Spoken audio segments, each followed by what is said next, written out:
Could you introduce yourself and tell us what you do for a living? My name is Onel Valdez, and I am an ICU nurse. Yeah.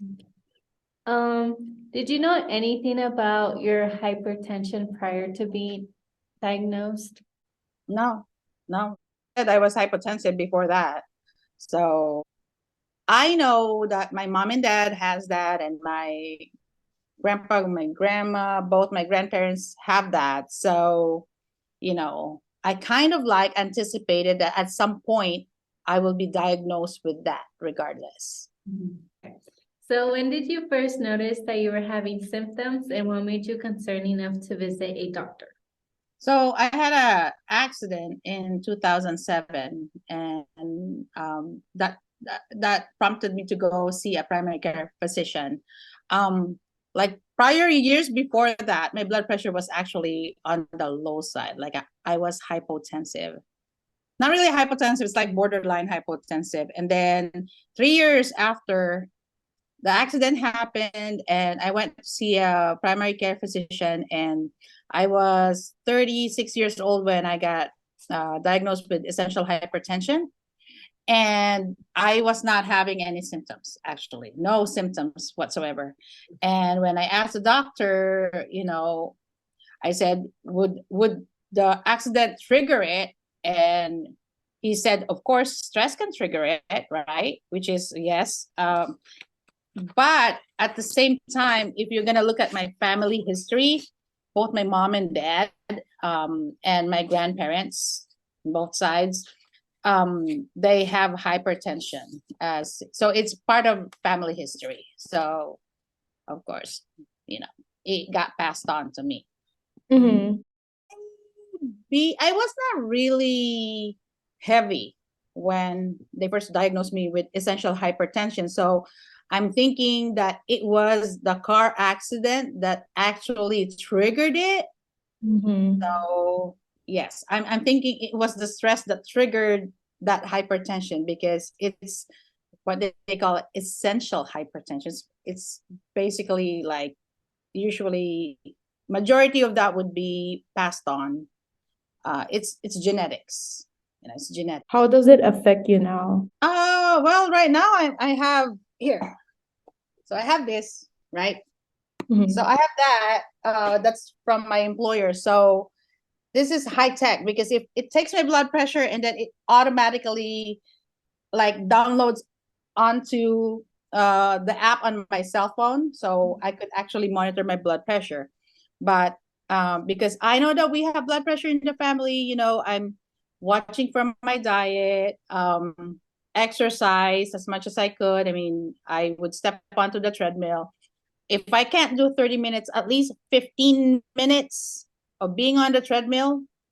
What else? And just being active and just trying to watch what you eat. So Give us like yeah, examples of what your diet looks like. my diet right Mm-hmm. now. So oh yeah, so carbs. So I minimize eating carbs as much as possible. Carbs and fat. Yeah, like eating a lot of like fat and sugar, you know. And I was actually diagnosed pre-diabetic like last year in October when I had my birthday. I Mm-hmm. was pre-diabetic. I was 5.7, and the normal non-diabetic state would be less than I think it's less than 5.5, 5.6. So it's just a little bit, like a tad bit that put me in a pre-diabetic stage. So because of that, I am more cognizant of what I eat, and all that. And so when they rechecked me, my hemoglobin A1C, so after 3 months, now it's 5.1. So that is in a non-diabetic state. Mm-hmm. So, because usually if you are diabetic, it's a given that you are going to be hypertensive. You know that, right? Mhm. So yeah, because hypertension is a it's a diagnosis in itself, but it's not like hypertension, that's it. There's a cause. There's an underlying condition why you have hypertension. If you have problems with your adrenals, that would also bring you to a hypertensive state. Like I said, you have diabetes. There's a lot of disease condition that will have hypertension as its, like basically main symptom, right? Mhm. All right. What is? Okay, you can describe your specific nutritional challenges Nutritional challenges? If you have any. if you have any. Nutritional challenges. Sometimes it has something to do with the will to actually, especially us Asians. Well, us Asians, we're supposed to be eating very healthy meals. We're not big on bread. Or fast We're food. big on rice, right? Rice, right? But we're not big on bread.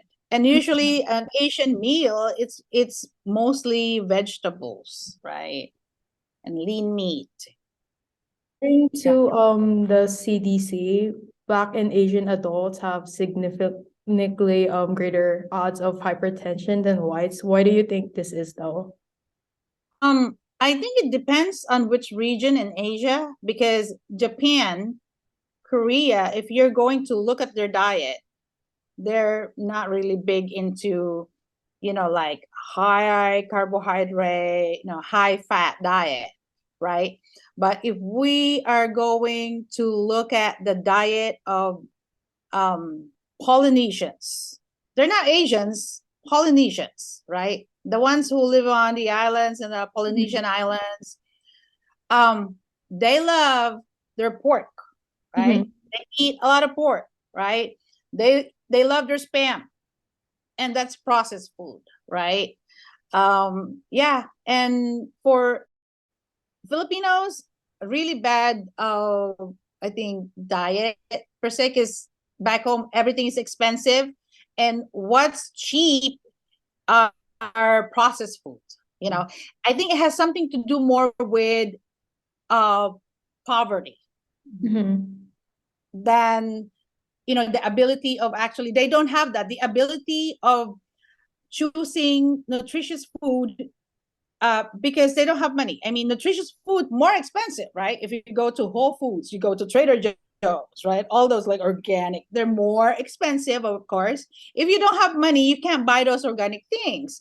So if you don't have money, what's the next thing that you can eat? Like ramen, which is, it's high in calories, not a lot of value to it, high in carbs and all that. And so the black race, they love their lard. So they fry everything, fry chicken, and like it's, and that is a culture thing, Mhm. because they fry everything. I think I don't know, but yeah, like the black race also, they love frying food, and that's not good for the heart, that's not good for your blood pressure. Mhm. So the other question is, do you take any medication to help your condition? And if so, how long have you been taking them? Yeah, so I was 35, 36 at that time, and I'm 50 years old now. Like last year I stopped my medications because I lost weight. And when I lost weight, it's like lifestyle. One of the things that can actually help blood pressure to normalize is to it's going to be lifestyle modification. And so when I lost weight, that was the time that my blood pressure was lower than systolic 140.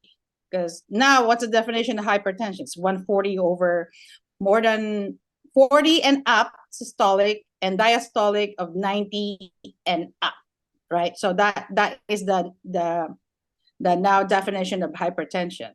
So when I lost weight, like 20 pounds, I was checking my blood pressure and I was between 130s to 130 over 70, 130 over 80. So I was like, oh, sweet. So I stopped my medication, right? And then, because I was on a lot of medication. So I took lisinopril, hydralazine, amlodipine. They put me on water pill, like the mild water pill. The pill that actually does not take away my potassium, but it just makes me pee, and my potassium is spared, right? And so all of those medications, I stopped taking those and then just doing, healthy eating and exercising, right? And so, and then last year, there's a lot of like stress. So my blood pressure started going up again. So when I went to see my cardiologist, they took some medications and they just put me on the amlodipine because my blood pressure is just on the borderline 138, 139 systolic over like 90, 92 diastolic. So they're like, okay, let's take away the lisinopril. Let's take away the spironolactone, that is the water pill. And then just on the amlodipine. So, so I'm just on the amlodipine right now. Do you want to add anything else? Hypertension can be controlled. It doesn't necessarily have hypertension, diabetes. It can be controlled, okay, with lifestyle modification. Has nothing, like, you don't have to resort to medication right away. Because even if you're medicating, if you're very sedentary, you're just, like, you're just getting bigger and bigger and bigger, of course, like diabetes, all of that, hypertension, all that, there's no balance. So like I said, at first I was like, oh, I can't cure my hypertension anymore. But when I lost 20 to 30 pounds, yeah, my blood pressure just normalized. And I'm very cognizant with what I eat. Like, okay, I still want to eat rice, but instead of 1 cup of rice, I would just have that. So half cup of rice. I am very, very like into caloric counting. So 1 cup of rice, depending on the rice, right? 1 cup of rice, it's between 200 to 300. So if half cup of rice is 100 to 150, right?